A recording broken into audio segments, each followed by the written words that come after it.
A number of UK lawmakers have called on London to stop the sale of arms sales to Saudi Arabia until an inquiry into Riyadh's human rights violations in Yemen has been completed.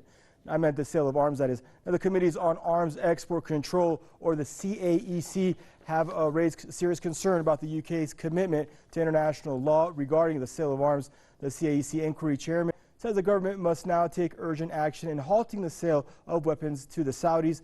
Now, White also called for an independent inquiry into Saudi Arabia's use of cluster bombs in Yemen. Meanwhile, the Foreign Affairs Select Committee led by Conservative Party lawmakers says arms sales should be decided by the High Court. Now, Britain has sold over $5 billion worth of arms to Saudi Arabia since Riyadh's bombardment of Yemen began back in March of last year.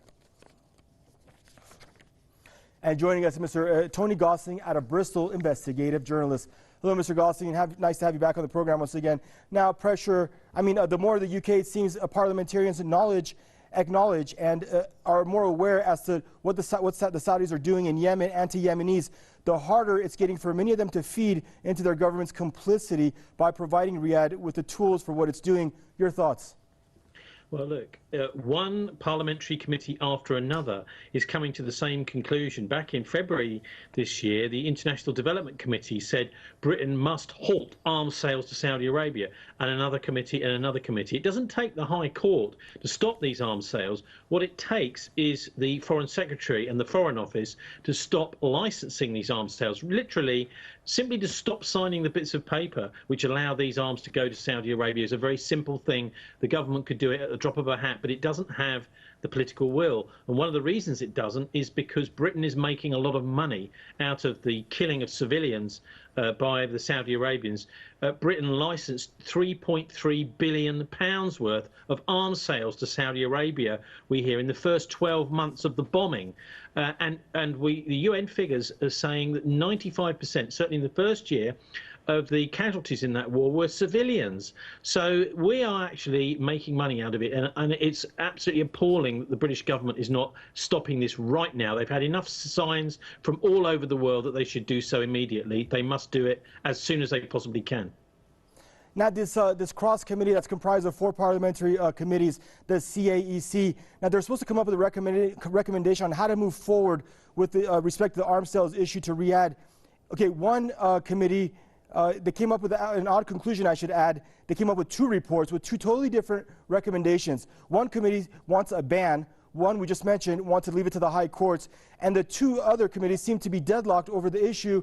And the ones that are deadlocked, they keep reiterating how important an ally in the Mideast ally is, Riyadh is, for the UK. No one mentions profits.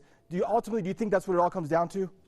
Well, look, maybe they should invite Jamie McGoldrick from the United Nations, who is their coordinator in Yemen, to come and speak to some of these committees, because he will tell them that what's happened is we've had nearly 15 million people displaced. This is in a recent press release from the United Nations.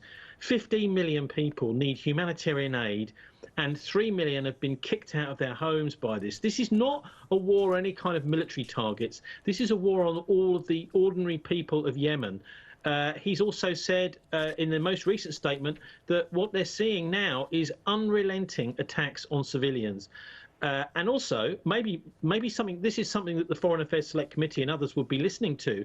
He's saying that ISIS and other extremist groups are being helped by the Saudis because lots of Yemeni people are now starting to join these extremist groups as a result. So aren't the Saudis clever? They're actually helping ISIS again, as they have done in the past in Yemen, just simply by bombing civilians. This is a recruiting trick that they're using, actually, to recruit for extremism. And I think if the British Parliament were actually to listen to the United Nations, they might change their view rather fast. But from the onset, Riyadh's been bombing civilian targets, positions, UN shelters, everything in Yemen from March of 2015, and it's never swayed from that path. Thank you, Mr. Tony Gosling, for your input once again here on Press TV's Top 5 investigative journalist, joining us out of Bristol.